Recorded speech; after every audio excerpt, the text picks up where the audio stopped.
Assalamualaikum warahmatullahi wabarakatuh. Perkenalkan, saya adalah Himawan Wicaksono, SSTMT.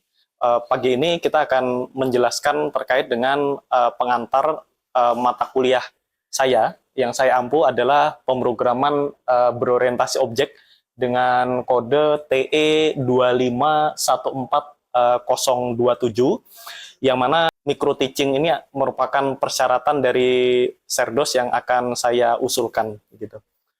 Kemudian sebelum kita masuk di pembelajaran di kelas, saya akan menjelaskan terlebih dahulu terkait dengan RPS atau rencana pembelajaran semester untuk mata kuliah ini, yang mana mata kuliah ini berjumlah 3 SKS begitu, dan konsepnya adalah project based learning. Jadi harapannya mahasiswa memiliki problem, yang mana problem itu nanti akan dituangkan ke solusi-solusi dalam bentuk project berbasiskan mobile yang akan diaplikasikan ke perangkat-perangkat mobile seperti handphone, tablet, maupun program komputer. Kemudian kita akan lihat terkait dengan capaian pembelajaran lulusan, yang mana capaian pembelajaran lulusan di mata kuliah ini terdiri dari 3 CPL, yang mana CPL 5 ini menunjukkan bahwa mahasiswa mampu belajar secara mandiri untuk menunjang kemampuan belajar sepanjang hayat begitu. Harapannya dengan update software yang terbaru, dia masih bisa mengikuti update-update terkini seperti itu. CPL 7, yang mana CPL 7 ini bisa memberikan mahasiswa tersebut bisa mencari solusi, memecahkan suatu problem, kemudian bisa dicari solusinya untuk bisa diterapkan secara berkelanjutan seperti itu. CPL 8, yang mana ini mahasiswa nanti juga akan mampu mendesain dan melakukan eksperimen terhadap perangkat-perangkat lunak yang ada, yang disesuaikan dengan problem yang ada di lapangan seperti itu. Kemudian kita akan membahas terkait dengan roadmap pada mata kuliah ini, yang mana dan di sini kita akan bisa membagi beberapa fase ya. Yang pertama itu ada fase 1, yang mana di sini tercantum atau untuk mengevaluasi CPMK 1 dan juga CPMK 3 seperti itu. Yang mana di sini menanamkan pola pikir bahwa perangkat lunak adalah arsitektur yang harus didesain, bukan sekedar diketik begitu ya. Jadi untuk menerjemahkan ide-ide yang ada di mahasiswa menjadi sebuah konsep yang bisa diterjemahkan ke dalam suatu program. Nah, selanjutnya kita akan membahas terkait dengan fase kedua, yaitu kita akan memberikan pembelajaran terkait dengan 4 pilar berorientasi objek, yang mana di situ akan mengevaluasi CPMK 2 dan CPMK 5, yang mana fase ini akan membongkar inti dan paradigma PBO menggunakan bahasa pemrograman Kotlin. Selanjutnya kita akan masuk di fase ketiga, yang mana di sini ada interaktivitas visual, jadi ada Android development, yang mana di situ akan mengevaluasi CPMK 5 dan praktek terapan ya. Yang mana di situ ada teori konsol teks yang diterjemahkan menjadi antarmuka GUI, sehingga lebih mudah dipergunakan oleh user. Dan kemudian selanjutnya di sini ada fase keempat, yaitu ada arsitektur, industri, dan konektivitas, yang mana di sini akan mengevaluasi CPMK 5 atau lanjutan ya dari CPMK 5. Nah, selanjutnya di sini ada fase kelima. Nah, di sini nanti masing-masing mahasiswa akan membentuk kelompok-kelompok, yang mana kelompok-kelompok tersebut nanti akan mengerjakan project based learning. Jadi mereka akan mencari suatu problem yang ada di real, yang ada di masyarakat, kemudian akan diterjemahkan ke satu program ya, satu program di dalam satu aplikasi. Jadi di sini selain mahasiswa tersebut mengcompile seluruh sistem yang ada menjadi satu, dia juga harus memiliki kemampuan debugging. Debugging itu adalah mencari kelemahan-kelemahan yang ada di software tersebut, baik itu kelemahan error logika maupun error sintak begitu ya, sehingga program dapat berjalan smoothless seperti itu. Kemudian di sini kita juga akan mengevaluasi apakah korelasi CPMK tersebut tercapai begitu ya. Jadi di sini ada 5 CPMK seperti yang sudah kita sampaikan sebelumnya. Itu ada CPMK 1, itu nanti akan mengevaluasi CPMK 3 dan 1 dan 3. yang mana fase ini menanamkan pola pikir bahwa perangkat lunak arsitektur itu harus didesain ya. Jadi memang suatu perangkat itu harus didesain ya. Jadi tidak hanya diketik tapi juga ada pengetahuan untuk mendesain dan integrasi. Dan selanjutnya ini ada CPMK 2. Jadi ada 4 pilar dalam mata kuliah pemrograman berbasis objek, yang mana di sini juga ada paradigma PBO menggunakan bahasa pemrograman Kotlin maupun Java seperti itu. Dan selanjutnya di sini ada CPMK 3 yang mana teori konsol teks itu diterjemahkan menjadi antarmuka grafis atau GUI pada lingkungan mobile smartphone begitu ya. Seperti itu. Dan juga di sini ada CPMK 4 yang mana ini mengevaluasi mengevaluasi perangkat lunak itu secara utuh sehingga nantinya akan bisa dilakukan debugging begitu ya. Mana saja yang error. Dan selanjutnya di sini CPMK 5 itu mengevaluasi di mana seluruh teori komputansi dan manajemen tim itu digabung untuk membangun perangkat lunak yang utuh. Misalkan tadi seperti yang saya sampaikan, suatu aplikasi membutuhkan kamera, aplikasi membutuhkan GPS, aplikasi membutuhkan sensor suara, dan lain sebagainya, digabung untuk menyelesaikan suatu permasalahan yang ada di lapangan, seperti itu. Oke, mungkin ini adalah sesi akhir dari sesi pertama. Nanti kita akan lanjutkan sesi kedua di kelas. Saya akhiri dulu. Assalamualaikum warahmatullahi wabarakatuh. Ya, di hari ini kita akan memulai perkuliahan dengan mata kuliah yaitu pemrograman berbasis objek ya. Di hari ini merupakan perkuliahan pertama di hari pertama ya, yang mana kita akan melihat di mata kuliah sebelumnya kalian kan sudah mempelajari terkait dengan algoritma dan pemrograman, logika, kemudian juga ada sistem komputer dan juga mungkin ada sistem mikroprosesor ya. Nah, di mata kuliah ini merupakan mata kuliah gabungan ya, gabungan dari beberapa mata kuliah itu untuk menyelesaikan suatu problem ya, atau solve problem gitu, solve problem. Nanti harapan saya di mata kuliah ini kalian bisa mencari case-case problem yang ada di lapangan, kemudian nanti bisa diselesaikan dengan menggunakan pemrograman berbasis objek. Nah, di mata kuliah ini juga kita akan menggunakan device handphone, ya, bisa tablet, bisa Android, bisa iOS, ya, yang mana kalau kita lihat memang Android, iPhone atau iOS, ya, mereka memiliki atau sudah built-in dengan sensor-sensor yang ada, ya, sensor-sensor yang ada. Contohnya handphone, ya, handphone itu bisa ada sensor suara, ya, kemudian ada sensor kamera, kemudian ada sensor GPS, kemudian ada sensor NFC, ya, dan lain sebagainya. Yang mana kalau kita perhatikan daripada kalian mendevelop perangkat tersebut dengan satu persatu menggunakan Arduino, gitu ya, itu justru cost-nya itu lebih mahal, lebih murah ini, gitu ya, lebih murah handphone sekarang kan paling ada yang 800.000, 1 juta ya, tapi itu sudah lengkap sensor-sensornya ya, sensor-sensornya. Oke, kurang lebih seperti itu. Nah, kemudian nanti komposisi evaluasi penilaian ya, jadi nanti akan ada namanya tugas ya, tugas di setiap perkuliahan, di setiap sesi begitu ya.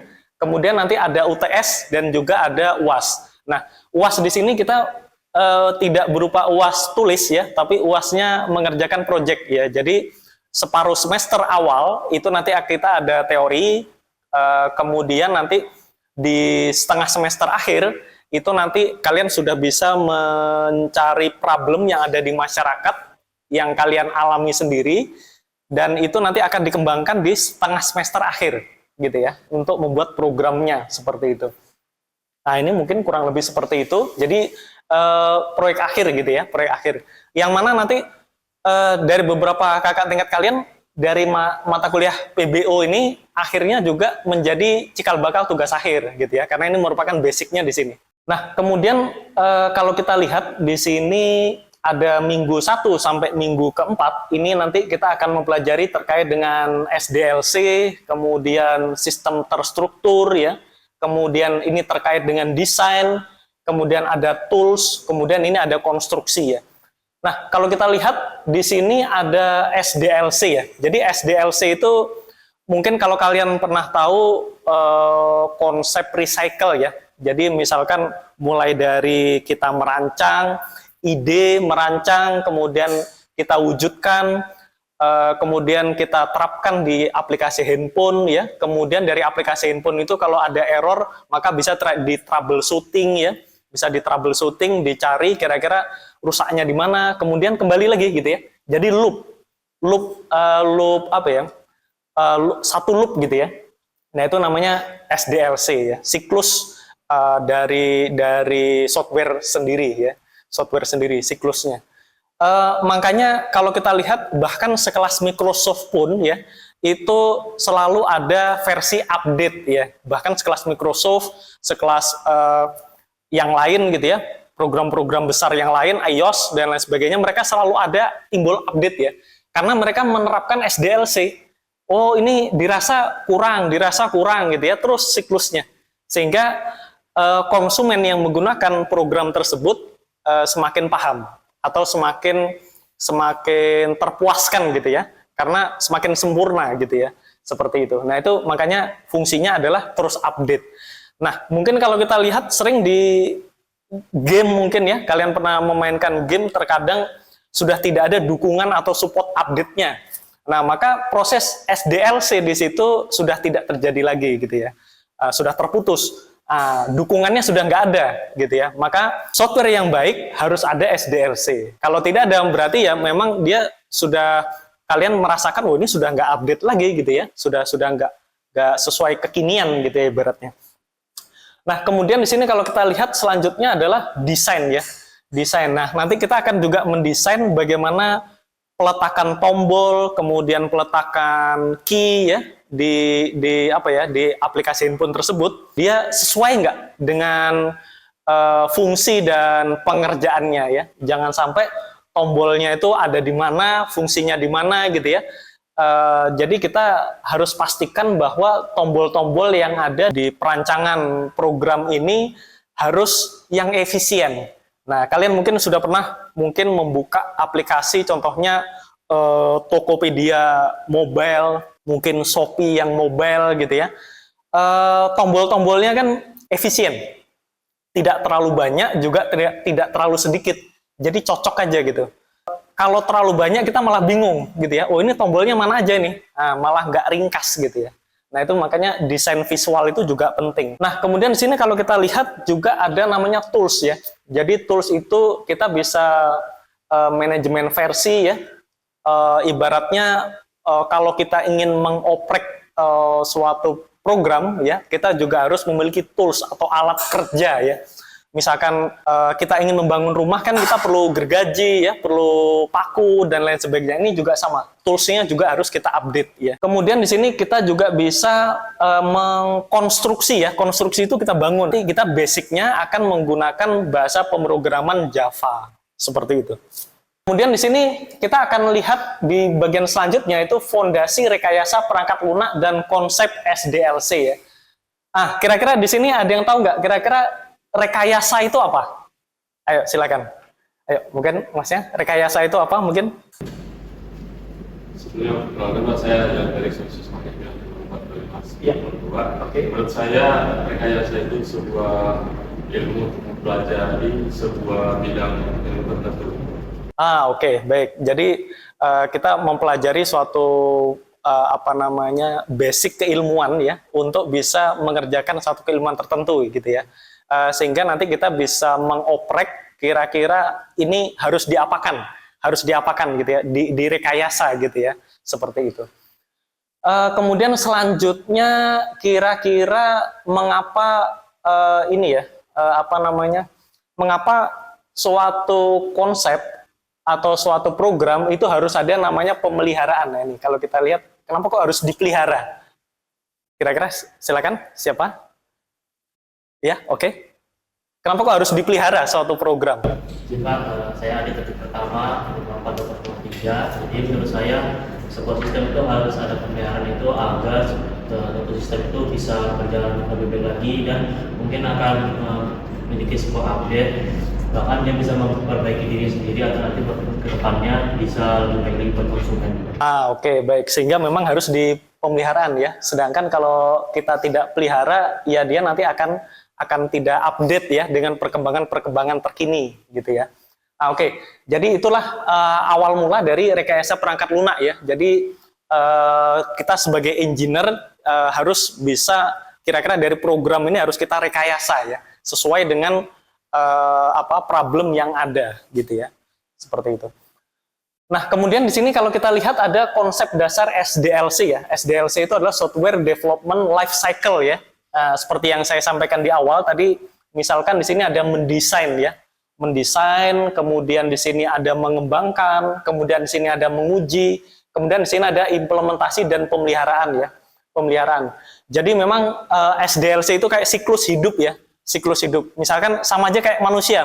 Manusia misalkan lahir, kemudian bayi, ya, dewasa, remaja, kemudian usia lanjut, gitu ya, dan sebagainya. Jadi terus berputar, sama dengan ini, ya. Jadi mulai desain, kita harus desain dulu. Tidak ada namanya program yang tiba-tiba langsung diuji, ya, karena programnya harus ada dulu, yaitu harus masuk dikembangkan dulu, diuji, kemudian diimplementasikan. Dan di sini kita perlu lihat di tengah-tengahnya ini ada proses berulang. Ya, jadi dia terus berulang. Kalau nggak berulang, ya dia nggak akan update dan tidak akan berkembang gitu ya, seperti itu.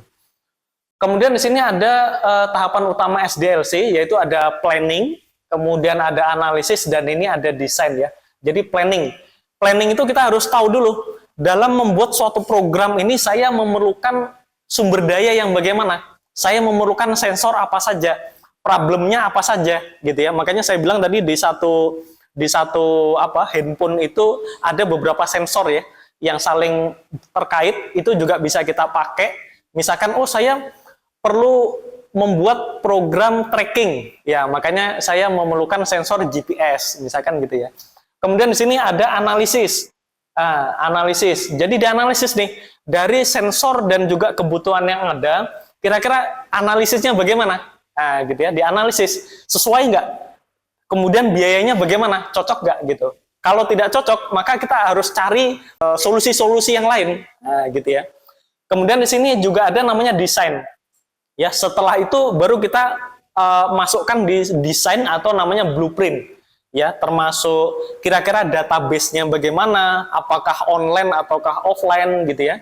Dan juga celah keamanannya bagaimana, karena sekarang banyak sekali seperti phishing dan lain sebagainya ya, sehingga desain ini juga nanti akan terkait dengan celah keamanannya seperti itu. Nah, kemudian di sini ada tahapan fase akhir ya dari SDLC. Di sini ada namanya pengkodean. Ya, pengkodean itu kita tadi ada basicnya adalah Java atau mungkin Python ya. Kita bisa membuat program-program tersebut. Pengkodean itu nanti kita akan bisa lihat ada namanya front end dan back end ya. Nah, kalau front end itu adalah tampilan desain-desain yang kalian bisa lihat secara visual. Oh, ini tombolnya ada di mana? Tombolnya ada di mana? Nah, itu namanya front end. Ya, front end. Back end itu adalah yang melatar belakangi tombol-tombol itu. Jadi kalau hanya desain tombol saja tanpa back end kan tidak berfungsi apa-apa. Begitu kalian klik, ya nggak kemana-mana. Nah, gitu ya. Hanya desain saja. Ibaratnya nyawanya kalau back end. Back end itu kira-kira, tombol ini ketika diklik akan kemana? Nah, tombol ini akan diklik, maka akan kemana? Logika di balik front end tadi. Nah, gitu ya. Nanti kita akan membahas itu lebih lanjut di pertemuan selanjutnya. Kemudian di sini ada testing ya. Testing ini ibaratnya untuk mencari bug ya. Bug. Bahkan perusahaan sekelas Google saja saat ini masih membuka siapa saja yang berhasil meretas sistemnya. Sehingga bisa dibayangkan perusahaan sekelas Google juga masih menghargai orang-orang yang mampu menemukan bug. Gitu ya. Makanya ini satu keilmuan tersendiri untuk menemukan bug ini. Dan bug itu adalah wajar ya, asalkan kita memang menyadari bug ini impact-nya adalah seperti ini, maka saya harus memperbaiki gitu ya. Jadi ibaratnya bug itu kalau di dalam pemrograman itu adalah kritik ya. Jadi kalian jangan marah kalau dikritik gitu ya. Nah, sama dengan ini, itu justru adalah masukan untuk program kita supaya lebih bagus lagi gitu ya. Itu adalah bug untuk pengujian ya. Kemudian di sini ada maintenance, itu ada pemeliharaan dan rilis ya. Jadi suatu program itu harus kita pelihara, kemudian juga kita bisa rilis ya. Rilis itu nanti mungkin bisa di Play Store gitu ya. Kita bisa update di sana. Seperti itu. Nah, kemudian di sini kalau kita lihat analisis sistem terstrukturnya, di situ ada sistem yang mana sistem itu juga memiliki fungsi 1, fungsi 2, dan ini ada data A dan data B ya. Kemudian ini kalau kita lihat ada beberapa bagian ya. Jadi misalkan sistem itu nanti akan ada beberapa fungsi yang terkait gitu ya. Misalkan di suatu tombol, misalkan fungsi 1 itu adalah tombol login. Misalkan kalian baru masuk di suatu aplikasi handphone, tadi misalkan adalah Shopee ya, Shopee Mobile, pasti kalian akan diminta untuk login dulu. Nah, maka login itu terdiri apa saja, yaitu misalkan input nama, input email, kemudian input password. Nah, itu adalah fungsi pertama misalkan. Kemudian setelah kita login, maka apa? Kita bisa memilih barang. Nah, memilih barang itu masuk di fungsi kedua. Nah, jadi fungsi itu adalah kumpulan proses yang memiliki inti yang sama atau fungsi yang sama gitu ya, sehingga dikumpulkan menjadi fungsi-fungsi gitu ya. Kemudian yang diproses apa? Adalah data ya. Nah, data itu ada data 1 dan data 2. Nah, seperti tadi login, fungsi 1 yang diminta apa? Yang diminta adalah nama user, email, kemudian password gitu ya. Kemudian nanti ada data B. Data B apa saja yang diminta gitu ya. Misalkan, oh nama toko, kemudian list barang, dan lain sebagainya gitu ya. Nah, kemudian di sini ada juga bisa kita menggunakan pendekatan pemecahan masalah menggunakan top down ya, top down analisis. Jadi kita lihat dulu problem yang kira-kira besar kita bisa pecah kecil-kecil. Contohnya misalkan tadi kita begitu sudah masuk di halaman utama, kita kan memilih barang nih. Oh, barangnya ada banyak nih di Shopee. Mulai dari perkakas rumah tangga sampai misalkan perkakas aksesoris kendaraan misalkan gitu ya. Nah, dari banyaknya itu supaya user tidak bingung, dia bisa dipecah kecil-kecil berdasarkan kategorinya apa. Oh, misalkan kategori hobi, kategori rumah tangga, kategori furniture gitu ya. Jadi dipecah kecil-kecil. Nah, itulah makanya menggunakan namanya top down analysis gitu ya. Kemudian setelah itu nanti kita bisa menggunakan namanya DFD ya. DFD itu adalah data flow diagram atau flowchart. Nah, ini kalian sudah mempelajari itu di mata kuliah algoritma dan pemrograman, nah, gitu ya. Nanti jangan dilupakan ya, karena di mata kuliah ini juga pasti menggunakan flowchart ya, mana input, mana proses, mana output, gitu ya. Seperti itu. Kemudian memang kalau seandainya kita salah menspesifikasikan teknisnya, biasanya kita akan sulit dalam adaptasi ya. Misalkan seperti itu, ini ada kelemahannya ya. Misalkan kalian di awal tadi sudah menspesifikasikan, oh nanti akan ada 5 kategori ya, tapi ternyata di lapangan bisa beda gitu ya. Makanya dibutuhkan namanya SDLC. Oh, kira-kira kalau fitur ini ada, kira-kira diperlukan oleh user nggak? Nah, itu kalau nggak diperlukan ya sudah, nggak usah dimasukkan gitu ya. Jadi konsep SDLC ini konsepnya ini bisa mengurangi fitur maupun menambah fitur gitu ya. Contohnya misalkan ketika COVID waktu itu ada fitur-fitur untuk mungkin tes CPR ya, tes apa gitu ya. Tapi begitu sudah COVID sudah lewat, maka itu bisa dihilangkan karena nggak diperlukan lagi gitu. Nah, jadi SDLC itu bisa mengurangi fitur maupun menambah fitur di suatu aplikasi. Nah, kemudian di sini ada mengapa kita beralih ke berorientasi objek ya. Nah, di sini ada yang pertama itu ada paradigma terstruktur, kemudian ada paradigma berorientasi gitu ya. Jadi kalau ada dua nih, itu sama halnya dengan konsep persneling kendaraan ya. persneling kendaraan manual sepeda motor. Nah, itu kan kalau kita ingin menambah persneling, gigi 1, kemudian netral, gigi 1, 2, 3, itu kan sekuensial ya, bertambah. 1, 2, nggak bisa kita tiba-tiba dari gigi 1 ingin ke gigi 4, atau gigi 1 ingin ke gigi 3. Pasti dia akan naik ini, atau turunnya juga sekuensial. Itu sama dengan paradigma terstruktur. Sedangkan kalau OOP itu mirip seperti persneling juga, tapi di kendaraan mobil. Mobil tapi yang manual. Nah, itu kita bisa tiba-tiba langsung netral, bisa tiba-tiba langsung gigi 2, bisa tiba-tiba langsung gigi 4 atau gigi mundur. Atau tiba-tiba langsung kalau kita berjalan kendaraan tersebut di turunan gunung, maka kita langsung aja bisa pakai gigi 4 misalkan gitu ya. Juga bisa seperti itu. Itulah ibaratnya OOP itu sesuai dengan sistem yang ada, sesuai dengan kebutuhan yang ada. Makanya disebut dengan OOP gitu ya.